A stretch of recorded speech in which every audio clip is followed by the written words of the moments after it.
are a grandfather, you're a father, and you're a prophet, and then you're a social communicator. You always air your opinion about everything that concerns people, that concerns Nigeria, and concerns the church. So I want to ask, and then you said you're a sculptor.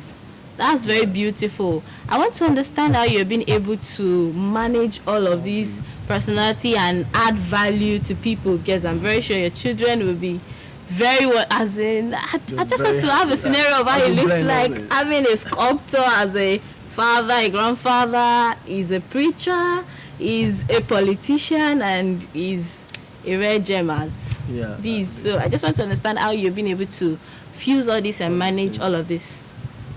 It's not difficult to manage life once you adjust yourself. I think people who find it difficult to manage life are people who get off being themselves. I just try as much as possible in life to be myself. I don't want to be another person. I want to be myself. I grew up being myself, and I will continue to be myself. And that takes hypocrisy out of anything I do. I've always wanted to be an artist.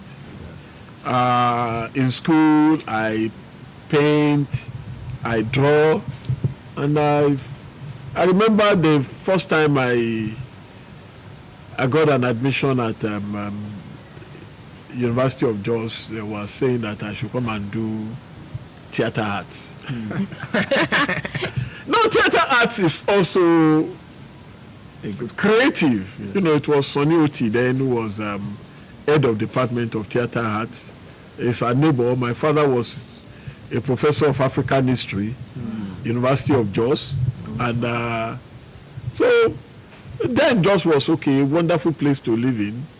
Not now that religious crisis and security challenges is all over the place. And so eventually I got my opportunity to be an artist, and I love it. I seized it. I love it. I paint, I sculpt, I love graphics, I love printmaking.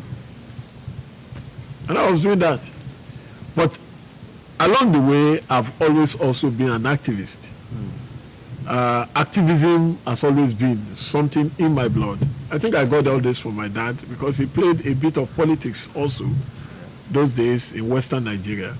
And so activism, student unionism, activism, National Union of Nigerian Students then, we have always been there. And what will prompt you to activism is the fact that you just love the people. Yes. You love the people, you love where you are, and you feel people's life must undergo a change for the better. And if there is an impediment to that, you should be able to say, this is not good. And so that took us into activism. And so after school, I found myself that the only closest thing to activism where you can actually actualize also serving the people is go into politics. It was zero party election then when Buhari said, when Babangida said he's returning Nigeria back to civilian rule. We participated, we campaigned, people voted for us. I think I have one of the largest vote margins in Nigeria then. African Guardian then, Times Magazine were calling me the youngest councillor in Nigeria. Wow. And that was 87 election that was cancelled in December, and another election took place in 88 yeah. And I was elected. And we were still there trying to make a change. Well, along the way, I now find myself obeying the call of God, because God also have the same intention as every activist, as every politician. God himself is a politician. That's what people don't know. God is an head of a government. And that is why when you look at system of government, we talk about theocracy, which is the government of God.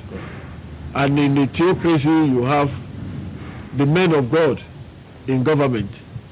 And that was what was in Israel before the Israelites said they want to be like every other nation. They should give them a king like every other nation. And it changes. And Israel become an oligarchy. And so that is it. So I kept doing what I want to do, being naturally myself, but still doing the same thing, thinking of the interests of the people. And I cannot stand people suffer. And I cannot stand people not doing well. I cannot stand people not achieving their maximum potential. That's